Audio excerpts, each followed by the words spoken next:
Hey guys, Alex from 7th Hour Films back again with the 100 girlfriends who really love you. Last time around was the 2 girlfriends who really love you. 98 to go. They only had 3 reallys. Really. Anyway, we were introduced to Rintaro, who wait, was it Rintaro or Rentaro? So this is the problem. I'm in my spare time. I'm watching The Fragrant Flowers That Bloom with Dignity. No, The Fragrant Flower Blooms with Dignity. That's more how you say it. Yes, and the main character in there is Rintaro, but I think this is Rentaro with an E. So I have to keep that straight in my head. And they're 2 very different characters. So, but yeah, anyway, Rentaro, he received his prophecy that he would have 100 soulmates due to a numbers error by the god of love. And yeah, he met his first 2, Hakari and Karane, and decided to start dating them both at the same time. Couldn't decide on one or the other, and really couldn't decide when he learned that if he didn't take one of them, they would essentially die tragically. So he had to take both of them. So yeah, he is now forming a harem of 100 girlfriends. So yeah, 2 down, 98 to go. So yeah, that is pretty much where we left off. Like always, the reaction is down in the description and in the pinned comment for your viewing pleasure. So why don't we just go ahead and jump right into this episode of the 100 girlfriends who really love you. Here we go.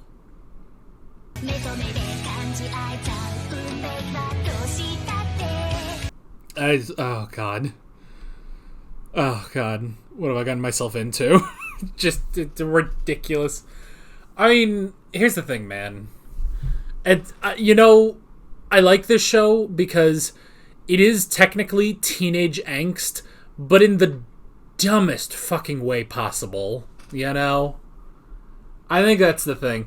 Because I said at the beginning of this episode, I'm watching The Fragrant Flower Blooms with Dignity, which has Rintaro, not Rentaro. And I like that show. The thing is, though, it's just like all the friggin' teenage angst. Like I'm sitting here and I'm 28 years old and I'm just like, man, I can't deal with this fucking teenage angst anymore. It's like if I was like reincarnated, if I was just like reborn but I was like a teenager in a fucking teenage rom-com, I would just be so anti like all of it. Like, sure, getting with a nice anime girl, sure, but it's just like I would just like all the stuff, all the like crazy stuff that happens with teenage angst, I just wouldn't be a part of it, I don't think. But here, the joke is teenage angst, and that's why I think this works out for me a little bit better. So, Sonic the Hedgehog, that's clever. There is that thing I noticed in the last episode. I didn't clock it during the reaction, but during the editing, I did notice when the God of Love was saying, it's like, oh, well, I was watching Fortress in the Sky. And it's just like, right, Castle in the Sky. They can't say Castle in the Sky in the dub, but they can say that in the sub. So, in the sub, they just don't care. They'll reference shit all the time. But in the dub, you can't just reference something, which is kind of weird. It's kind of weird that you can't just reference a thing, but that's okay. That's okay, so. Oh, good grief. It's the first kiss that never ends. Well, it never starts, either. The first kiss that never starts. How the fuck am I going to put that in the title? I don't know. I think I got to cut out some of the reallys. I got to cut out a couple of the reallys for the YouTube title, because I only get 100 characters. I don't have that much, The first kiss that never starts. Jeez. Okay, now I gotta fucking Now I gotta fucking now I gotta fucking analyze the episode. Okay. So there's such a fucking complex plan, you know? Such a complex plan.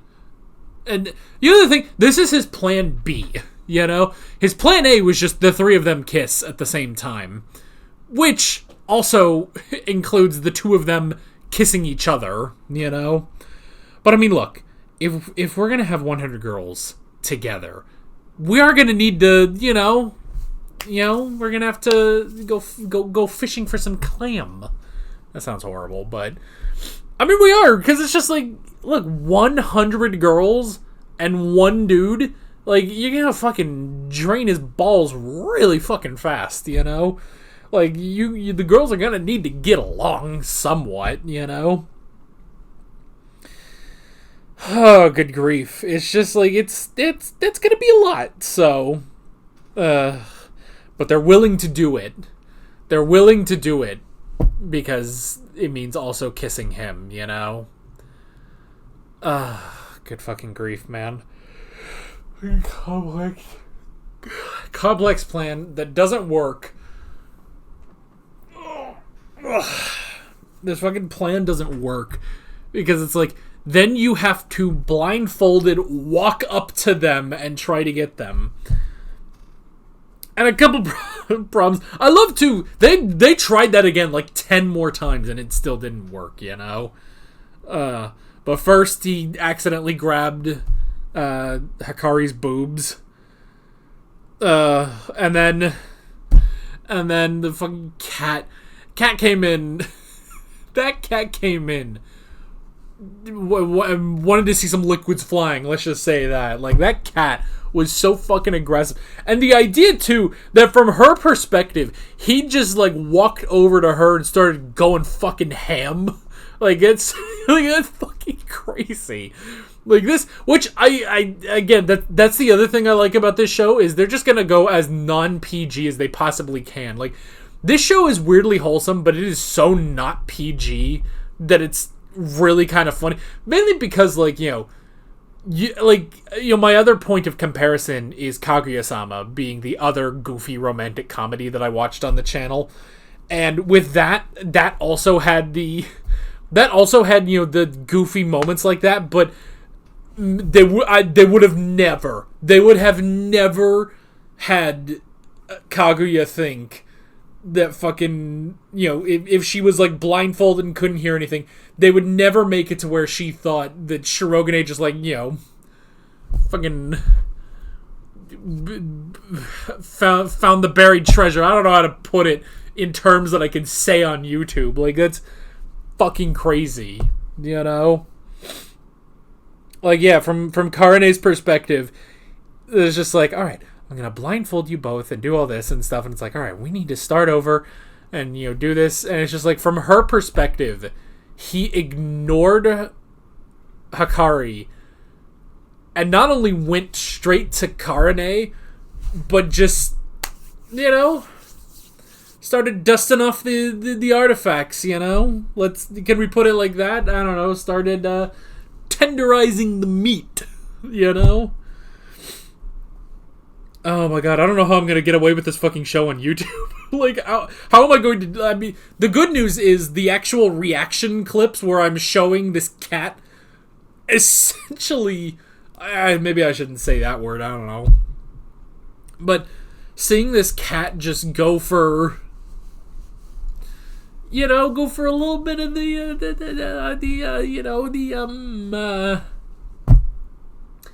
taking a look at the muffler in the car. Let's say that, taking a little look at the downstairs at the joints, at the shit down below, That luckily is all in the reaction highlight over on Google Drive. Sometimes I see other reaction channels who do still try to put copyrighted footage from anime in their reactions, and I applaud them for being able to do that. But there is a part of me that's like, I don't think I could ever get away with it. I tried that once, actually, after I switched over, because it was a few years ago that I switched over to doing the reaction highlights, and nobody's really had a problem with them. But there was one time I tried. It was during an episode of Demon Slayer. I tried, but that didn't even get very far. Like, I tried, like, putting, stuff over the image and stuff, and it's just like, no, that got copyright claimed to hell and back. So I was just like, okay, I'm not doing that. So luckily all the sus stuff is in the reaction highlight, not here on YouTube for everyone to enjoy, but still. Oh, good grief. So yeah, so that didn't work. And then there were other parts. I mean, one of those was just his face ending up in Hikari's ass. So, which I hate. There's a part of me that kind of hates that I have noticed that she just has like this little spot, like just a little spot on her leg. And I know where it is on her leg because her skirt is so fucking short. It is like ridiculous. Like when she was like, leaning out the window, it's just like good lord, it's just a half moon out tonight. Like, geez, like I see so fucking much because her skirt is so goddamn short, and she's so fucking thick and curvy, She's fucking curvy. Like, I'm sorry. I don't have this issue with Karane, who has the exact same skirt, but doesn't fill it out the same way that Hikari does. It is, like, ridiculous.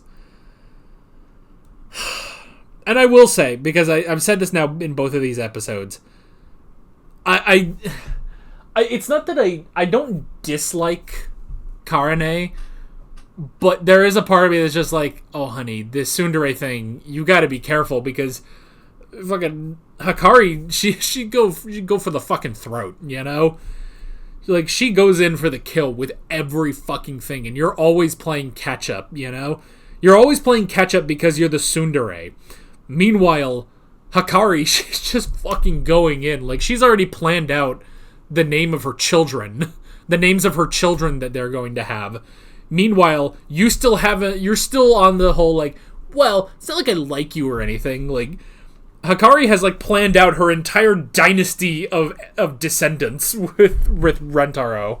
So, and that's it. But I mean, that's the thing too. It's like she knows how to play to his heart, Even though obviously he loves Karane too, and thinks she's incredibly cute. But it's just like, but Hikari, she just goes straight for the fucking kill on every single thing.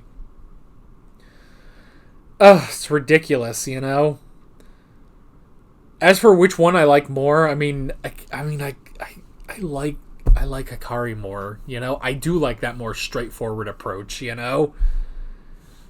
don't know, man. I don't know. It's ridiculous, but okay, so after all that, he almost sacrificed himself. He almost sacrificed himself to Sonic the Hedgehog. Such a fucking clever thing. But they don't want that. They would rather that he kiss the other girl than sacrifice his first kiss to the vice principal. So, good fucking grief. And so we went back to Plan A and decided that all three of them would kiss at the same time. Which also means Hikari and Karane both kiss each other too. And it's funny because the last thing I wrote down, sacrifice other, and the last thing I wrote down on my notes was 3. And that applies twofold, actually. 1, to the 3-way kiss that they had to have, and 2, to the third girlfriend. The third girlfriend, this tiny little creature that he has found at the library. I actually, because we bring up the fragrant flower, I actually saw comparisons between this third girl that he's going to start dating and Karuko from that show, and it's like, oh, she has Rentaro, she has Rintaro. And, you know, and they're very similar. It's just like, all right. So yeah. So I'll be curious to see where we're going with the third girl. How the fuck is he going to explain that to the two of them? Like, they already have trouble with the fact that the other one is there. He's gonna bring in a third one. I mean, he has to bring in 98 more, but it's gonna be complicated. It's gonna be complicated, and whoo boy, and it's going to be batshit fucking insane. And I'm all here for it. So, if I could crack this knuckle, I'll feel better. This is fucking ridiculous. But it makes me happy, and I love that shit. I love shit that makes me happy. You know, that's honestly where I am with a lot of what I watch on this channel. Is I just want to watch shit that makes me happy. That's fun. You know. That's like, it's honestly, it's one of my major problems with The Sopranos. It's just like, half the time this shit isn't fun, you know? It's just sad, but I don't know. But then there'll be some fun that happens, so I don't know. But yeah, but this is where I am in life. I don't want to watch the fucking edgy anime anymore, you know? I don't want to watch edgy anime anymore, with the exception of Vinland Saga, but that's it. It's just like, I don't want to watch edgy anime anymore. I want to watch the goofy shit. And I feel like more and more goofy shit is getting popular. I mean, like, you know, this Kaguya-sama, fucking Dan is ridiculous, you know? Granted, I'm reading Dan, I'm not watching Dan, but I don't know, man. It's so good. It's so good. But that is basically it. With all of that being said, I'm Alex from 7th Hour Films, and I will see you guys next time. Take care. Alright guys, thanks for watching this video. There's a bunch of links on screen if you want to go click around any of those. There's a playlist with all of my 100 Girlfriends reactions, as well as another video you can go click on if you want. There's also a subscribe button and a Patreon button on screen, as well as other links in the description if you want to go check out any of those. See you guys later.